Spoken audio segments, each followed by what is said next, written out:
In ranching, there are many levers that we can press to help our businesses succeed. One of the biggest levers we can push is marketing. But marketing can be kind of scary. How do we do the math? How do we make sure that we're making right decisions? Today on the Working Cows podcast, we're going to talk to Nelson Kane about his Value of Gain website and how it helps you understand your numbers so that you can make profitable market transactions. You need to understand what your operation is and how your operation fits in it, not somebody else's, not the neighbor down the road, whoever's buying it. They have their own niche, their market advantage. They have their places that they need to fill. You have yours. Capitalize on yours today. And the mindset that it takes to thrive in the ranching industry. We're easy to get into a break-even mindset there. And when we get into a break-even mindset, that's what we end up doing, is break even. And I think that's another thing that we just need to set the parameters for in the ranching industry, is that profit is a cost to the business. Like, we just need to put profit in there and just plan on it. And if you plan on something, then it comes. To me, one of the things that happens is that we learn some of this stuff and we want to apply it, but it takes too much time to arrive at the conclusion we need to arrive at, and the golden opportunity has passed on by. All that and more on this episode 409 of the Working Cows podcast, brought to you by Ranch Right and the Wineglass Ranch. Welcome to the podcast that gives producers a platform to discuss and share paradigm-challenging practices. Practices that have increased the effectiveness of their operation and the joy that their families have received from this lifestyle.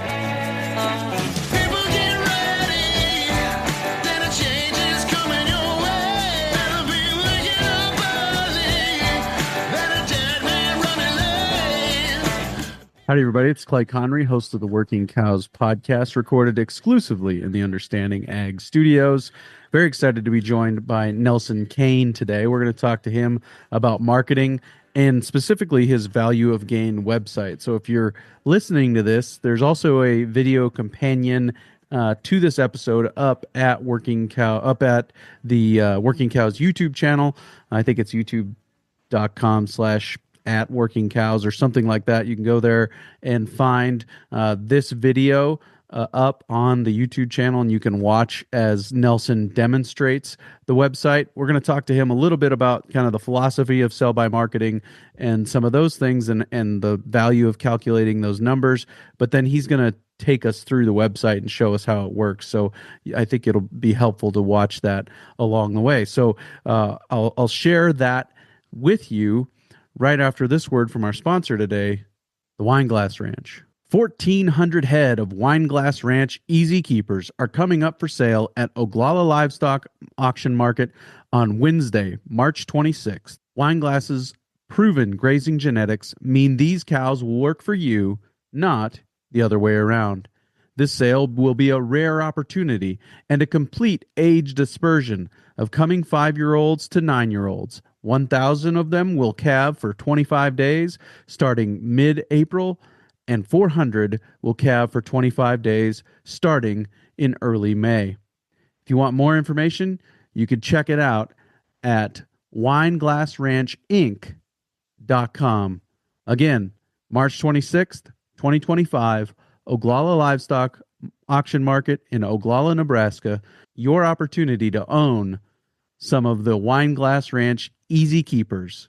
More information at wineglassranchinc.com. Nelson, thanks for joining me today on the Working Cows podcast. Thank you, Clay. It's been my pleasure to be part of the show today, and looking forward to talking about Value of Gain website today. Yeah, absolutely. So anytime my phone rings before 6 a.m, it's generally Wally Olson that's calling, and whenever he calls at that time, I know he's usually got a guest recommendation for me, so I'm always interested, and your name was on the list for quite a while, and finally got our schedules worked out to get in touch and talk a little bit about the Value of Gain website, as you said. So just kind of at a high level, give me a rundown of what the website is and what it does. So first off, the Value of Gain website, I consider it as a secondary tool to Bud Williams style marketing. And there's been a number of faces on the scene, in the last 20 years or whatever, but we can go back to Bud Williams, and he was as we know, he was born back in the 20s or 30s, and he had a lot of history, and he understood a lot of things that people today are seeking out for information. And one of those was his marketing technique and the way that he looked at that. And I think it's a very valid thing that we all look at today again too. It's a mindset that's different than the traditional way of looking at livestock values and marketing. And I compare it to an inventory based marketing schematic, which I think is worth very much to consider. As we look at the livestock industry, there is much difference in the value of livestock as it progresses through different phases and segments of its life there. And Bud Williams gave us some tools throughout the years to compare those one to another. And then there's been some throughout the years here that have picked up on that and shared that information and built upon that. Wally Olson, you mentioned Wally Olson. Wally Olson is one of those. The whole team there at ranching.fyi, they are. Years ago, Ann Barnhart was on the scene. We got Richard and Tina now that's doing it. Doug Ferguson. There may be some others over there, and they all teach and propose a number of different ways of doing that. I think they all have value to consider in a marketing schematic that's with livestock, with cattle. Yeah. There's a guy that I'm working on getting on the podcast in the future that wants to talk a bit about how we handle succession and money and all these different things in the podcast. And he sent me a podcast that he was on and said, you got to listen to this. It'll help you kind of understand where we're coming from in this conversation. And one of the things that he said in the course of that was that the only people that are sustainably making money in the first generation and doing kind of being able to buy land and run a business that's actually profitable are people who are employing sell-by marketing. And he's not a proponent of it and didn't really sound like he was a big fan of it, but he did recognize that it was a powerful tool for making ranching profitable. And I think also, from my perspective, a missing part of many operations. I think there's a lot of operations that would be served well, even cow-calf operations that would be served well by using sell-by marketing. Would you agree with that? I absolutely agree on that, Clay. You touched a number of different points there in what you said with that. And one of them is the importance of sell-by marketing. And I know a lot of us, we kind of clam up when we talk about marketing like that. It doesn't really fit in with the traditional viewpoint of ranching. But we need to look at that in a little different way there. And all we're looking at is, what do we have that's valued? You know, a lot of people think about going out and buying or going out and selling, or they don't want to be annotated with the trader mindset. But what sell-by marketing to me does is it recognizes what we have that's overvalued and what we have that's undervalued. And that's what helps us make big choices, good, correct choices, which speaks to those first generation and multi-generation ranches if they want to continue on. Like traditionally, the ranching mindset as we've got it hasn't really focused on those points of what's being overvalued and what's being undervalued in your inventory, whatever that is, be it a cow-calf herd, be it a stock operation, or even venture off into the sheep and goat situation or whatever. We need to recognize what's overvalued. And I think that a lot of the reason why people shy away is the effort it takes to learn something new. And probably the bigger thing that I notice is the tremendous amount of math calculations, and not everybody is comfortable with working with numbers, and they get bogged down in the details of numbers.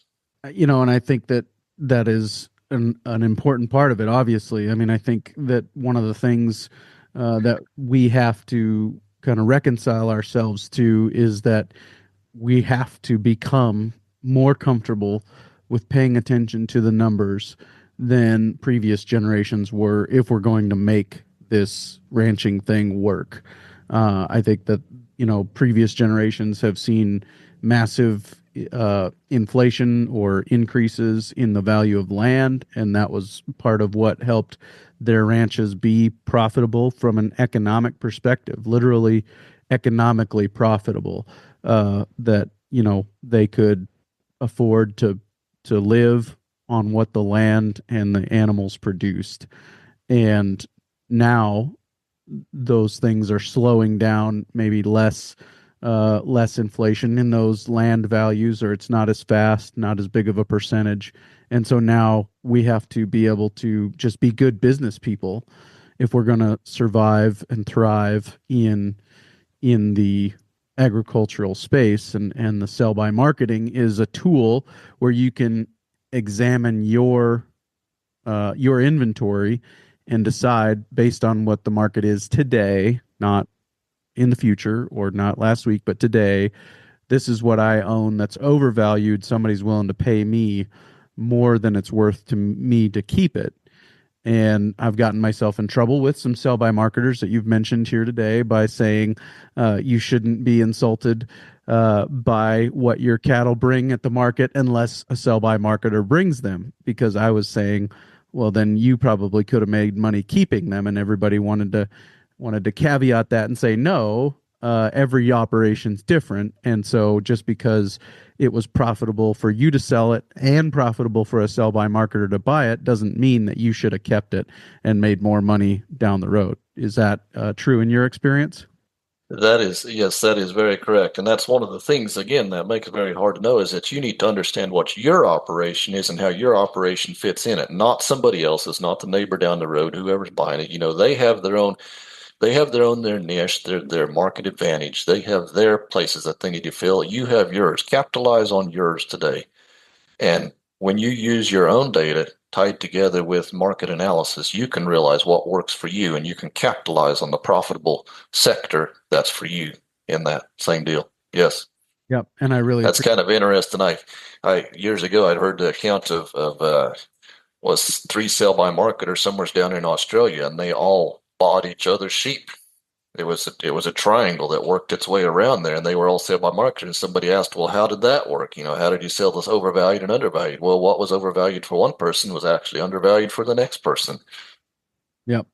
And I really appreciate the way Doug Ferguson talks about it when he talks about the break profit cost of gain. Mhm. Not a break even cost of gain, it's a break profit cost of gain. What you figure your profit in to that. And I think that's another important piece that's missing in a lot of our thinking. Um, Profit is, oh, I had something left after I paid off the operating note. No, that's not profit. you know, Yes, that unless is your exactly operating right. unless your operating note included your salary, which most people's doesn't. That So, is exactly right. We're easy to get into a break-even mindset there, and when we get into a break-even mindset, that's what we end up doing is break even. And I think that's another thing that we just need to set the parameters for in the ranching industry is that profit is a cost to the business. Like we just need to put profit in there and just plan on it. And if you plan on something, then it comes. well, yeah, I mean, just set a goal, right? If you set a goal, write it down, put it up somewhere every day where you look at it, and it's I don't know what percentage, but a huge percentage more likely to happen if you actually do that. And that's essentially what a budget is, right? Is a goal. We're going to budget for a profit, and it's way more likely to happen if it's written down and you focus on it regularly than if you just happen to think, oh, it'd be nice to make a profit someday. Right. That is correct. Yeah. So you mentioned that a lot of times, farmers, ranchers aren't, depending on what side of the 100th meridian you're on, aren't comfortable with the math side of this equation. And there is a lot of math when you're doing cattle squares, a la Bud Williams and those things, and finding those overvalued and undervalued animals. Is that part of what the website does? Is help with the math side of this process?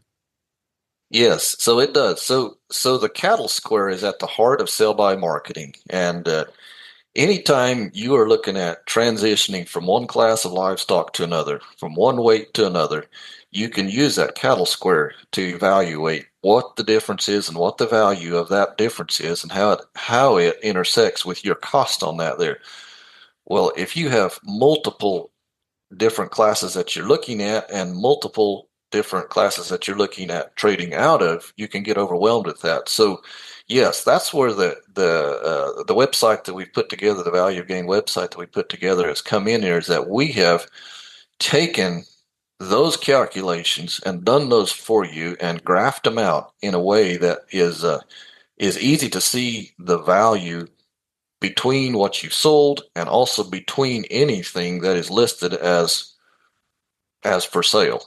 And it's putting in a set of numbers, also your break profit, or however you term that, cost of gain is in there as well, and some parameters, some time parameters. Are those also part of it as well? Yes, what it's based upon is probably the true definition of sell by marketing, where we put in what we have to sell or what we have just sold there in a weight, and a value, and then also it's very important that we know our cost structure over there, and that gives us the anchor to pivot all calculations around.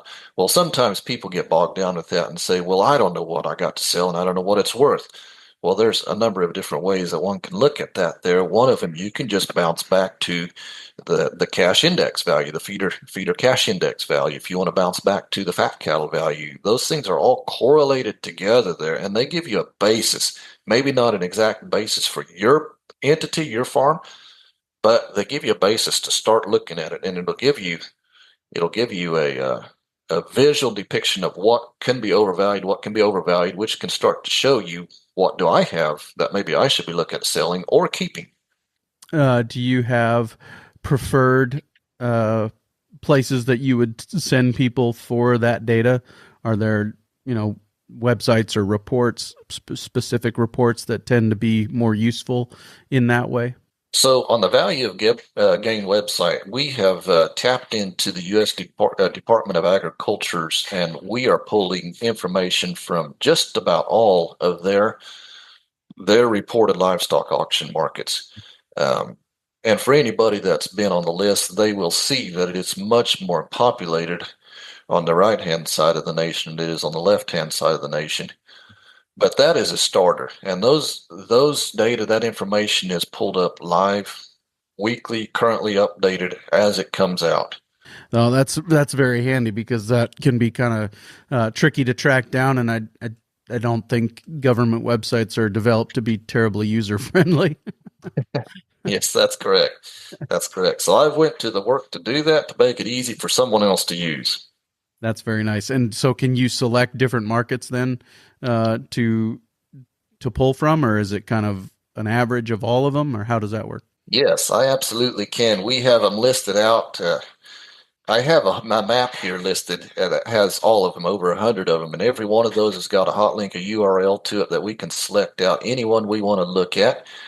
And then each one of them markets are selectable too. So we got it listed by region, by state, and by town inside of each state there, and we can look at that. Okay, so if you're listening to this at this point, Nelson has pulled up his website, the valueofgain.com website, and he is kind of showing us. I'm assuming this is the back end of the website for somebody with an account. They'd be able to see this. And so if you want to go over to workingcows.net if you want to head over to the Working Cows YouTube channel, there will be a link to it in the show notes page. You can find this episode in there with the video, so that you can follow along and see kind of what we're talking about here today, and some of the different ways that it can be used. And jump in there at this timestamp in the episode. It'll be the same in the video and the audio, and you can follow along from here, looking at what Nelson has from that perspective. So yes, so picking back up where we were, kind of, we can find our local auction mart, or the one that is USDA reported nearest to us, and pull from that data specifically. And these are automatically updated, right? That's correct. That's correct. As the USDA updates, as the auction market reporters update that, this gets picked up right away too. So these are live current data market reports. So yeah, we can see here a list of everything that is available on that. And if there would be a way to get more, we would sure look at that. But No, that's very good. Yeah, I can see just looking at my locality. I think some of those are the ones that I would pay attention to are there, and I've got a personal friend who reports for one of them, and so yeah, that's an interesting resource to have access to. So let's take a quick break and hear a word from our sponsor today, Ranch Right. Death, taxes, and paperwork. Ranch Right can help you avoid one of them. If you're a successful business, then you're probably paying some taxes. But that doesn't mean you have to be stuck inside preparing your paperwork for the accountant. Enlist the team of financial experts at Ranch Right to get you back outside of doing more of what you love. They are committed to providing you with actionable financials so that you can build a profitable business and create generational wealth. While some things in life are inevitable, being mystified by your numbers doesn't have to be one of them. If you're ready to entrust the paperwork to a team that actually enjoys this type of stuff, then visit ranchrightllc.com and get back outside to the things you enjoy. Walk me through kind of your process, how you would encourage people to make use of the website and how you go about using it. So as we scroll down to the bottom of this, we can see the auction market report that USDA gives, and it's duplicated down here. All the notes that come out, and then broke down by the class, steers, heifers, weight classes, and all this here stuff. And then I carry this up to the middle section over here for us to start doing our calculations on. And when we do our calculations on this here, what we're doing is we're basing our value of gain off of a sell weight and a sell price up at the top. And that gives you the value of gain in between anything that's listed on there. And on this data section, we can see down here on one of these rows that's listed the value of gain for each one of those there. Then once we have the value of gain included in there, in between anything that's listed, then we can pull in our cost of gain, which, as Clay mentioned earlier, those need to include some parameters, and we need to be honest when we're figuring our cost of gain. They need to include all our costs that are directly related to this transaction, including a profit cost. But as we do that, then we can start seeing how much overvalued or undervalued, or on my website, I use the term relative value. If we have a negative number on our relative value, then it becomes an undervalued animal to us, or if we have a positive number, it becomes overvalued to us. So as we look at that, what we're looking for here is a positive number. An overvalued means that if I have this in inventory, I need to be thinking about selling this because it's overvalued. The market is giving me more than what it's worth right now. Or if we see something that is undervalued, the market is telling me, hey, either consider purchasing this, or else the market's telling you, if you are holding on to this right now and have this in your inventory, hold on to it. Don't sell it now because it's undervalued. And the graph helps communicate that. The graph tells you where those overvalued and undervalued animals are. Is that accurate? So, Clay, we have a number of different depictions on here, and I'm going to switch this graph over to $1 per head that we can look at right now. And what this does is gives me my blue and red line based upon whatever I select it to. And it gives me it in dollars per head as we roll through here. And then there's a gray line that rolls right through the center in here, and that's where my cost of gain is. And as we look at it in dollars per head, we can see where our cost of gain is as we roll up and down our market weights. And it shows what is overvalued or undervalued relative to my cost of gain. And then, to me, this is the powerful tool that is worth so much, because when we switched it over to the relative value view, I flatten out my cost of gain line to a horizontal line, and the difference between the overvalued and my cost of gain, or the undervalued and my cost of gain, is drastically increased. And we can see at a glance what's overvalued, what's undervalued in that chart. So if I'm understanding this graph correctly, your let me see, your real light steers are undervalued. Correct. and some of Correct. your pretty heavy steers are undervalued. That is correct. Yes, And we have. every heifer sold was undervalued. Yes, based upon what our sell market is over here. And as we adjust this down, like what I like to do is just kind of compare steers and heifers. We see that, we see the spread, we know there's a spread in between it, but if we're using on the sell market price, if we're using that as a steer, then we know we're comparing against steers. And then the red line shows a heifer, and we know that we're under different heifers. So if we would be looking at a heifer, we could roll a heifer price in here, and that chart rolls up here Sure. Okay. and corrects that. Got it. Corrects that. So we're looking at heifers. Sure. I see. But I mean that is an incredibly powerful tool to really visualize those things with just a couple of data points that I think anybody can put in there. It does the cattle square for you, essentially. That's correct. And then as we talk about the dynamics in the market, and as you adjust your cost of gain there, the dynamics change significantly depending on if you have a lower cost or a high cost operation, and it opens up new dynamics for anybody. And that's kind of goes back to sale by marketing working for anybody, Yeah. Based upon each one's parameters. And yeah, talk to me a little bit about the fixed cost. That's going to be your overhead costs, right? Is that right? So the cost of gain is a cost that scales with weight difference. So the more weight you put on, the less weight you put on, it scales just per weight. We have included a fixed cost in there because that's a per transaction cost. Sometimes we want to trade just little bitty weight classes, and it's hard to put a cost to gain figure in there. Say if you're only swapping a 50-pound weight class, and sometimes the market gives you the opportunity to do that, but there may be a $50 or $100 startup cost in doing that. And that's where you can put just a one-time cost. Some people use some people just use that as a startup cost, whatever their process cost is. They know that's what it is. Other people use it as a one-time opportunity cost. Like, I know that I want to make X number of dollars on each transaction that I trade. That's where that goes into. Personally, so your overhead costs are already figured into your cost of gain. Overhead costs need to be figured into the cost of gain. Yes. Okay, that's what I kind of thought, but wanted to make sure, and that makes sense, and I appreciate that. Very good.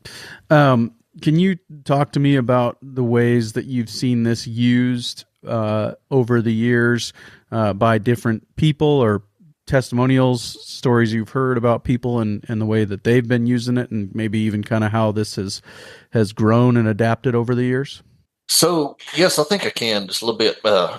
This initially started out as an Excel spreadsheet, and I had several people keep asking me for that, and it became a nightmare to keep distributed and updated and current or whatever. So we put it onto the website like this here. But especially backgrounders, people that are interested in buying stalkers or buying backgrounding operations, they're really following this here, the cost of gain, or the value of gain. And often, as you can see right now on this chart here, we're in the spring grass fever over here in the midweight section steers and heifers. Well, in this particular one, the heifers aren't so much overvalued or whatever, but those dynamics change throughout the year. And as you keep watching that constantly, it gives you an opportunity to buy and to sell all the time. And especially another thing that maybe I would mention over here is, like, one thing that people really watch is as this line is going up or as this line is going down. And what you want to be aware of is that as you have weights in your inventory, as you're coming up to the top of that top mark, you need to be starting to think about getting out of those. Can you talk to me a little bit about your personal operation and how you have been using these ideas over the years? So I've had invested in some cattle in in the backgrounding yard in the past over there, and that has been a very beneficial tool for us too in that there. And also on the cow calf side, like, we watch that whenever we got some calves to sell over here. We want to watch that there. And when we have calves that the market is undervaluing over there, it gives us a signal to keep on to those and hold on to them. When we get them up to the top of that market, let's get rid of them. Let's move them out. That's how that has applied to my operation. Sure. Yep. And I'm sure there's privacy issues and all that, but I mean, is there kind of has this have you learned anything, or have there been kind of revelations that have come to you based on the fact that you've had all of this data and been able to see it in this visualized way for so long? Yes, it just reaffirms in my mind there how that the dynamics of the market are constantly changing, and one needs to be constantly aware of what's going on. If one wants to be in business for profit, you need to be aware of what's going on, and that'd probably be the big mark that I would sell out to each one here, is that to be aware of what's going on, and this is a tool to do that. Sure. And have you seen? I mean, you mentioned your cow calf using this as well. So, that's just kind of you keep an eye on this tool and looking at your own inventory and saying, okay, now looks to be about the time that we're gonna pull the trigger on selling these animals. Is that right? Yes, on the calf side of that is coming soon. We are working on a cow calculator also on the cow side of this deal, and there looks to be like tremendous opportunity in recognizing the value, overvalued and undervalued in the cow side. Um, it's a much more complicated chart or data to show out for everybody, but we are working at developing a cow calf deal, and I'm really excited about that coming on in the future. I think that's going to open up some big doors for capturing profit on a cow calf side. When we Are start thinking about selling out cows as they become overvalued, or selling out buying into cows when they're undervalued, or the relationship between cows and keeping heifers for breeding and versus selling heifers, or as we approach end of life or coal market or whatever. is part of the challenge of developing that cow calculator the fact that, in my understanding, market reports aren't generally by age, right? The market report isn't generally going to tell you the specific age of each animal. Is that right? That's a part of it, and there's a huge variation in reported cow values over there. And as anyone that's sat in the auction barn knows, I mean, like, there's a wide range that cows can go for. And if your auction market reporter isn't reporting those all, you miss a lot of that data. So Are there some strategies or tips or tricks that you would encourage people maybe to employ that would help? I mean, short of, and maybe this is the tip, but sitting at the auction market yourself every so often and keeping an eye on some of those things to try and get a better idea of how the real world actually matches up with the reported markets. Are there things like that you think are useful? So everybody has their own peculiarities whenever they're looking for what they want to do and how it's valued out. And that speaks to maybe my second part of my website over here, and that's the My Market tool over here. And My Market is a tool that you can put together. You can put together your own market data on, and you can make your own chart. And that's based upon, as you're sitting in the own auction market yourself, you can be adjusting that and saying, hey, I got this, and I'm watching this, I can buy this for this. And that puts your own data in there and gives you that depiction that you need Mm. for that. Yep. And that's what we're working on the cow calf side also, is the ability to put your own cow age, value, and what is the market for you in your own locale. Yeah, it becomes a full inventory value calculator at that point. You can calculate That's the correct. inventory of your Personalized for cows. you. Yep. Personalized for you. And to me, this is a very powerful deal here, this My Market tool, because there's a number of different ways that you can look at that. One of the ways is that you can go in here and you can just put up everything that is in your inventory in here, and it gives you a graph on there saying, hey, this is overvalued, this is undervalued, based upon what I'm seeing. If I was to go private treaty, if I'm going to call up a buyer and say, I've got X, Y, and Z weights on my here, and he gives me a price for this here, well, I can see how it fits in with my inventory schematic. Yeah, I really, really appreciate the tool. So let's talk a little bit about what does it cost? What is a membership how much does it cost, and how does the onboarding process work? So if you go to valuegain.com, there's a free sign up period. It gives you 30 days access to it. Anyone's welcome to a trial period. And if it fits into their operation, they'll be reminded when they come to the end of that 30-day trial period to come to renew or to create a membership in there. And the membership is going to be on monthly subscription, be an auto renewing deal, and we're setting it at $50 a month. We're going to be offering that, so $600 a year. To me, a very minimal cost, considering the money that's flowing through a livestock operation and for the amount of information that you get from it. So I encourage anyone to try it out, and always looking for feedback too. If there's anything that we can add and make it more beneficial for anybody's operation, we're looking for ways to do that. Sure. You mentioned the soon coming cow calculator. Are there other things that are kind of ideas that you've had that you're testing, that you're thinking about in the future? I have some ideas. One thing I would like to do is set up a favorites auction market report so anybody could select their own particular auction market report that they would like to be following. And rather than having to go onto the website and look at it, they would just get an email report. I think that would be pretty neat. If you're in the business, if you're in the sell by business, whatever marketing, that each morning that you get a graph on your email saying, hey, and then if you want to drill down in the details, that you could look at that a little bit further. Yep. And so again, on your operation, are you guys doing a fair amount of sell by marketing? Clay, actually, I don't have just a lot of acreage nor livestock, but yes, what we are doing, we are using this technique with. Yes. Yeah. I'm in the same boat, by the way. Yeah. I have had some challenges in the past. So we've had some background a lot, and we've got caught with high death losses in the past. And while sell by marketing is a tool definitely to overcome it, but there's some things that's just hard to overcome. So yeah, zero is hard to recover from, right? That's right. Yeah.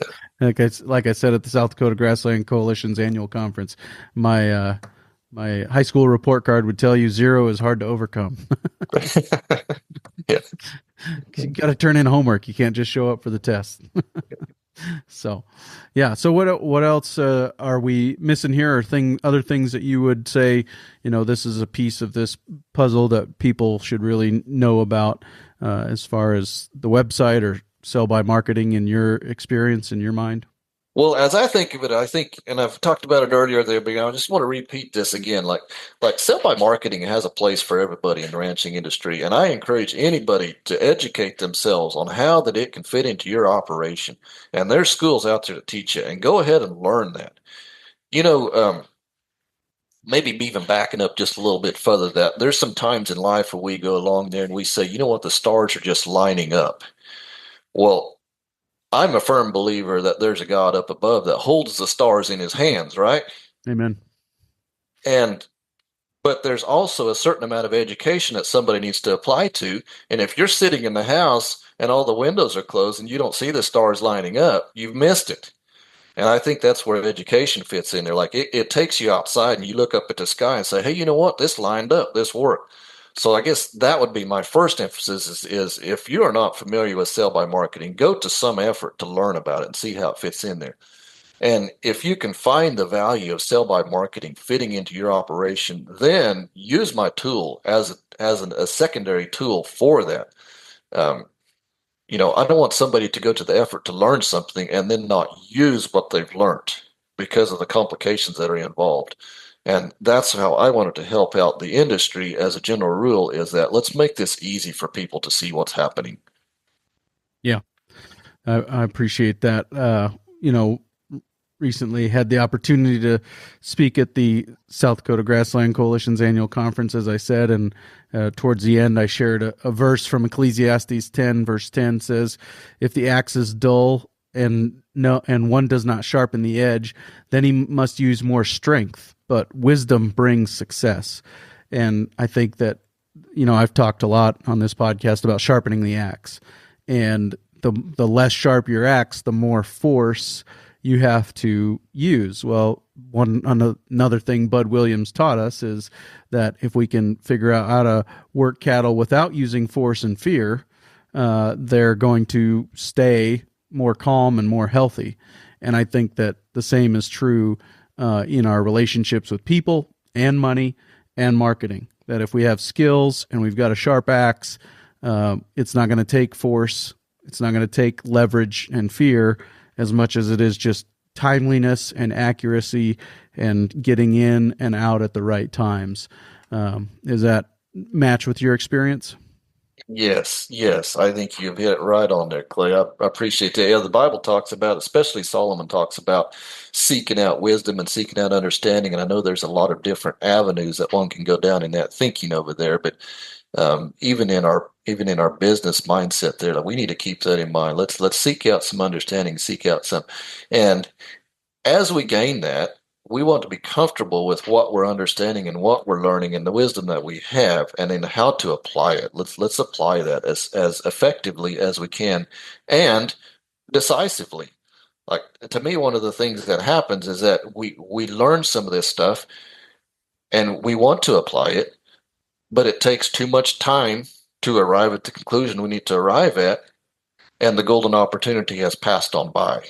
And I think that's the value of the website, right? Is it gives you the data, the information to have confidence that this is the right direction to head. This is going to help. This is going to work, right? Yes, that is right. That is right.